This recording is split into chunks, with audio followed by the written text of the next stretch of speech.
والسلام علی رسول اللہ اما بعد۔ نبی کریم صلی اللہ علیہ وآلہ وسلم جب آپ کو چھینک آتی تھی تو آپ اپنا ہاتھ اپنے منہ پہ رکھ لیتے تھے یا کپڑا منہ پہ رکھ لیتے تھے اور اپنی آواز کو پست کرتے تھے، کوشش کرتے تھے کہ زیادہ آواز نہ نکلے، دباتے تھے آواز کو، منہ پہ کپڑا اور ہاتھ رکھ لیتے تھے۔ یہ ادب بتلایا اللہ کے رسول صلی اللہ علیہ وسلم نے چھینک کا کہ زیادہ آواز نہ نکالی جائے، کپڑا یا ہاتھ منہ پہ ضرور رکھا جائے۔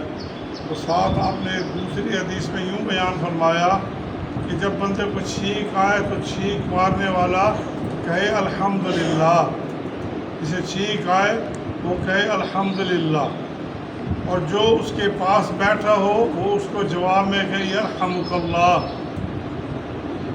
پھر چھینک مارنے والا اسے کہے یہدیکم اللہ ویصلح بالکم۔ اب دیکھیے چھینک کو کتنی بڑی اللہ تعالیٰ کی ایک نعمت شریعت نے مقرر کر دیا، بنا دیا، اور ایک قانون اور ضابطہ بھی سکھلا دیا کہ چھینک آنے سے انسان کی صحت اچھی ہوتی ہے، اور یہ صحت کی علامت ہے، تندرستی کی علامت ہے۔ وہ کہے الحمدللہ، اللہ تیرا شکر ہے، تیری تعریف ہے جب چھینک آئے، اور وہ ساتھ والا اس کو پھر یہ دعا دے یرحمک اللہ، اللہ تجھ پہ اپنی رحمت فرمائے، اللہ تجھ پہ اپنی رحمت فرمائے۔ اب وہ اس نے اسے دعا دی رحمت کی، اب یہ اسے دعا دیتا ہے یہدیکم اللہ ویصلح بالکم، اللہ تعالیٰ آپ کو ہدایت عطا فرمائے، اللہ تعالیٰ آپ کے معاملات کو درست فرما دے۔ دیکھیے بیٹھے بٹھائے کتنا ایک دعائی کلمات کا تبادلہ ہو گیا آپس کے اندر، ایک چھینک کے ساتھ اتنا قانون اور طریقہ بتلایا رسول اللہ صلی اللہ علیہ وسلم نے۔ ہم اکثر اس سے غافل ہیں، اکثریت لوگوں کو، ساتھیوں کو پتہ ہی نہیں، اگر کوئی الحمدللہ کہہ بھی دے تو یرحمک اللہ نہیں کوئی کہتا، اگر یرحمک اللہ کہہ دے تو یہدیکم اللہ نہیں کہتا۔ ان چیزوں کا دھیان رکھنا چاہیے۔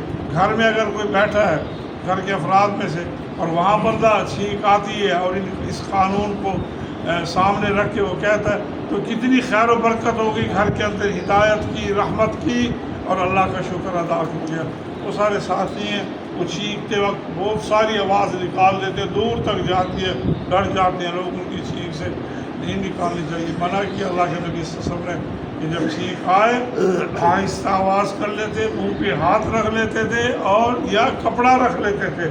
چھینک آتی ہے تو منہ میں سے تھوک کے چھینٹے نکلتے ہیں، ساتھ اگر کوئی بیٹھو اس کے اوپر چلے جاتے ہیں۔ شریعت نے کتنا لحاظ رکھا، کسی کو ایذا نہ پہنچائی جائے بلکہ ہاتھ اور منہ رکھ کے چھینک کو دبایا جائے اور ان کلمات کا تبادلہ کیا جائے۔